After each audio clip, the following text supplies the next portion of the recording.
اعوذ باللہ من الشیطان الرجیم بسم اللہ الرحمن الرحیم۔ حلال کمائی انسان کی ہدایت کے لیے اور انسان کی عاقبت بخیری کے لیے بہت ضروری ہے۔ ایک مومن اور ایک مسلمان کی علامت اور ایمان کا تقاضا یہ ہے کہ وہ حلال کمائے اور حلال کھائے۔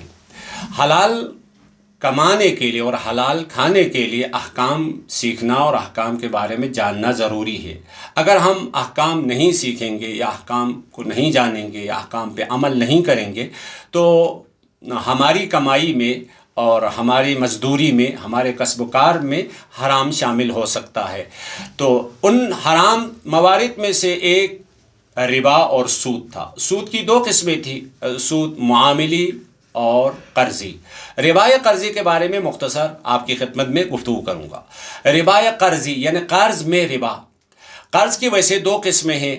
خود قرض کے اس معاہدے میں اضافے کی شرط ہو، یعنی خود قرض کے میں آپ کو قرض دے رہا ہوں، قرض دیتے وقت اس قرض کے عقد نامے میں، اس معاہدے میں، اس اگریمنٹ میں ہی اضافے کی شرط لگائیں تو اس صورت میں ربا قرضی ہوتا ہے۔ دوسری قسم یہ ہے کہ میں نے آپ کو قرض دیا ہے کسی شرط کے بغیر، لیکن مدت معین ہے، 2 مہینے کے بعد 3 مہینے کے بعد آپ نے واپس کرنا ہے، لیکن آپ نے واپس نہیں کیا تو آپ کی اس تمدید کو یعنی اس مدت کو بڑھانے کے لیے میں کچھ اضافے کی شرط لگاؤں تو اس صورت میں بھی ربا لازم آتا ہے۔ پہلے آپ کی خدمت میں ربا قرضی کی تعریف کر لوں۔ قرض میں سود اور ربا قرض کی مطلوبہ مقدار سے کچھ زیادہ ادا کرنے کی شرط رکھنے کو کہا جاتا ہے۔ اس قسم کی قرض کو قرض ربوی کہا جاتا ہے۔ بس قرض کی دو قسمیں ہوگی، قرض غیر ربوی اور قرض ربوی۔ ہم قرض دیتے ہیں، لون دیتے ہیں، لون لیتے ہیں، کبھی اس میں ربا ہوتا ہے، کبھی ربا نہیں ہوتا ہے۔ اگر ربا ہو تو اس صورت میں اس کو ربوی کہا جائے گا، اگر ربا اور سود نہ ہو تو اس صورت میں غیر ربوی کہا جائے گا۔ لوگوں کے درمیان جو رائج ترین سود ہے، ربا ہے، وہ ربا وہی ربا قرضی ہے۔ خب ناظرین گرامی قدر، آپ کی خدمت میں خود قرض سے متعلق چند ایک نکات بیان کرنا بہت ضروری سمجھتا ہوں۔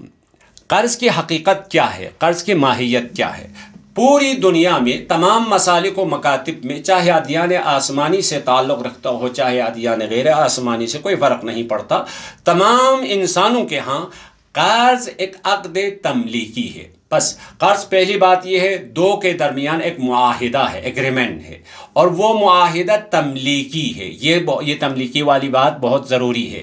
یعنی قرض میں قرض دینے والا اپنا مال قرض لینے والے کی ملکیت میں داخل کر دیتا ہے، یعنی مال اس قرض لینے والے کا ہو جاتا ہے۔ یہ بات ذہن میں رکھیں تو ربا کی حرمت کا فلسفہ بھی سمجھ میں آ جائے گا۔ دوسرا نقطہ یہ ہے، قرض ایک عقد لازم ہے۔ عقد لازم ہے یعنی قرض کا معاملہ انجام پانے کے بعد ایک کی رضایت اور ایک کی مرضی سے اس معاہدے کو ختم نہیں کر سکتا، بلکہ دونوں کی رضایت کا ہونا ضروری ہے۔ تیسری چیز جس کی طرف ضروری ہے وہ یہ ہے، قرض میں اگر اضافے کی شرط، زیادت کی شرط ہو تو اس صورت میں حرام ہو جاتا ہے۔ قرض کے صحیح ہونے کے لیے چند شرائط کا ہونا ضروری ہے۔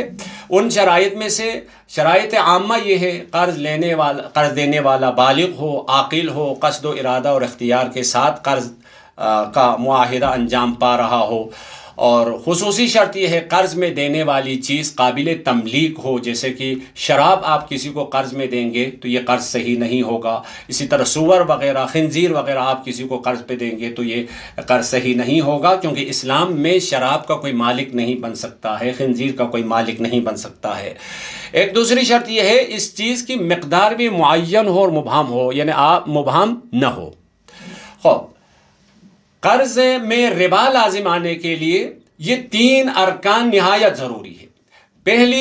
پہلی بات یہ ہے، ہم دونوں کے درمیان جو ایگریمنٹ، جو قرارداد ہوئی ہے، جو معاہدہ ہوا ہے، وہ معاہدہ لون کا ہو، قرض کا ہو۔ 1 2 اس میں شرط ہو۔ 3 اضافے کی شرط ہو، یعنی زیادت کی شرط ہو، تو اس صورت میں ربا لازم آئے گا۔ یعنی یہ 3 شرائط ہوں گی تو اس صورت میں قرض ربوی میں یعنی قرض میں ربا اور سود لازم آئے گا۔ یہ 3 ارکان آپ دیکھ رہے ہیں۔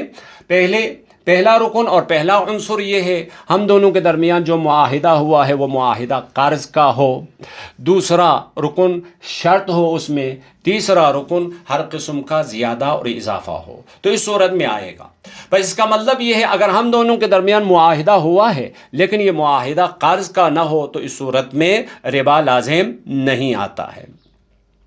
البتہ بینک میں معمولاً ہم پیسہ رکھتے ہیں اور پیسہ لیتے ہیں تو بینکی معاملات تفصیل طلب ہے، انشاءاللہ خدا ہمیں توفیق دے تو پھر کبھی پیش کرنے کی کوشش کریں گے۔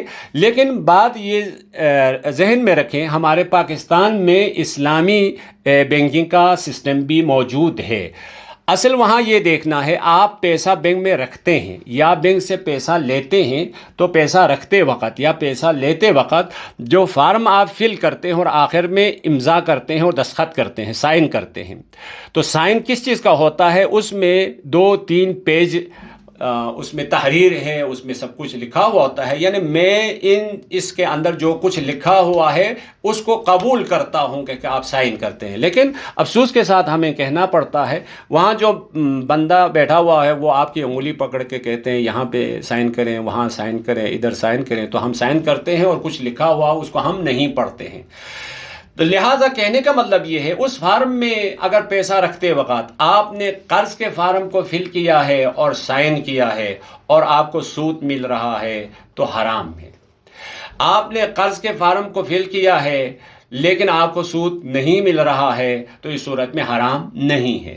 آپ نے جو فارم فل کیا ہے وہ قرض کا نہیں تھا، وہ مشارکت کا تھا، وکالت کا تھا، جعالے کا تھا، مضاربے کا تھا، کوئی اور شرعی طریقہ کار تھا، معاہدہ تھا، اس پہ آپ نے سائن کیا ہے اور آپ کو سود بھی مل رہا ہے تو آپ کے لیے حلال ہے، اس میں کوئی مشکل نہیں ہے۔ بس دوسرے رکن کے حساب سے آپ کسی چیز کا شرط لگائیں، اب وہ چیز عینی ہو فقہا کے اصطلاح کے مطابق یا حکمی ہو۔ پھر عینی ہو یعنی ایک چیز ہو جو ظاہر ہے، مثلا آپ کہیں میں آپ کو 10 لاکھ قرضہ دے دوں گا، 11 مہینے کے بعد آپ 11 لاکھ مجھے واپس کر دیں، یعنی 1 لاکھ خود پیسہ اضافہ کر کے، یا 1 کلو چاول کے ساتھ، یا 1 کلو اخروٹ کے ساتھ، کسی چیز کے ساتھ اس 10 لاکھ کو آپ واپس کریں گے، شرط لگائیں گے تو یہ شرط باطل ہے اور حرام ہے۔ حکمی سے مطلب یہ ہے آپ قرضہ دے دیں لیکن کسی خدمت کے ساتھ، کسی سروس کے ساتھ، کسی منفعت کے ساتھ شرط لگائیں، مثلا وہ شرعی ہو غیر شرعی ہو کوئی فرق نہیں پڑتا، میں آپ کو قرضہ دوں گا اس شرط پہ کہ آپ کربلا میں میری نیابت میں ایک زیارت کریں، تو یہ شرط ہے لیکن شرط حکمی ہے اور یہ شرط باطل ہے، حرام ہے۔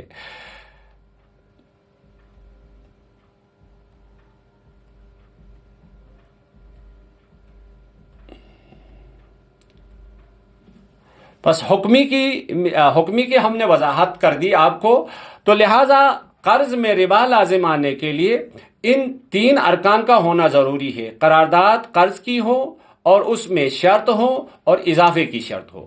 لیکن یہ اضافے کی شرط اس کی 3 صورتیں ہو سکتی ہے، وہ یہ ہے ایک دفعہ قرض دینے والے کے فائدے میں ہو، قرض دینے والے کے فائدے میں اگر شرط رکھیں، یعنی قرض دینے والا جو قرض دینے والے کے فائدے میں شرط رکھیں، چاہے وہ شرط عینی ہو چاہے وہ شرط حکمی ہو، باطل ہے اور حرام ہے۔ لیکن قرض لینے والے کے فائدے میں ہو تو اس صورت میں حرام نہیں ہے۔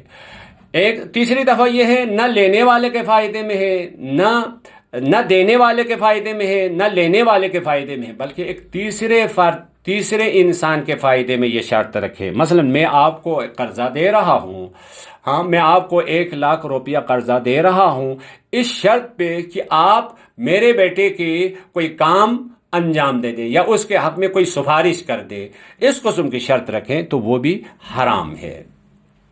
لیکن کسی شرط کے بغیر میں نے آپ کو قرضہ دے دیا، آپ قرضہ چکاتے وقت واپس کرتے وقت کچھ اضافہ دے دے تو یہ اضافہ نہ فقط حرام نہیں ہے بلکہ فقہا نے کہا یہ مستحبات میں سے ہے۔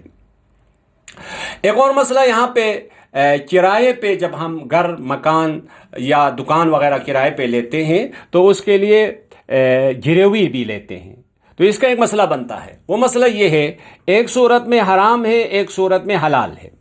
حرام اس طرح سے ہے کہ آپ یہ کہیں آپ یہ دکان مجھے 10,000 میں کرائے پہ دیں، ہاں کرائے پہ دیں تو میں آپ کو 1,00,000 قرضہ دے دوں گا۔ حلال یہ ہے، یعنی اجارہ بشرط قرض، آپ یہ دکان یا یہ مکان مجھے 5,000 میں کرائے پہ دیں گے تو میں آپ کو 1,00,000 قرضہ دے دوں گا، یہ حلال ہے۔ لیکن اس کو الٹا کریں، میں آپ کو 1,00,000 قرضہ دوں گا اس شرط پہ کہ آپ یہ دکان مجھے 5,000 میں کرائے پہ دے دیں، تو یہ حرام ہے اور شرط باطل ہے۔ تو لہٰذا قرض بشرط اجارہ حرام ہے، اجارہ بشرط قرض جائز ہے۔ ربا کی حرمت اور ربا کی مذمت کے بارے میں ہم نے گفتگو کی تھی۔ اس کے باوجود ربا کے کچھ استثناءات بھی ہے، یعنی چند مقامات پر سود لینا جائز ہے۔ ایک، باپ بیٹا ایک دوسرے سے سود لے سکتے ہیں، فقط باپ اور بیٹے کے، لیکن ماں اور بیٹے کے درمیان سود کا لین دین جائز نہیں ہے۔ دو، شوہر اور بیوی میاں بیوی ایک دوسرے سے سود لے سکتے ہیں۔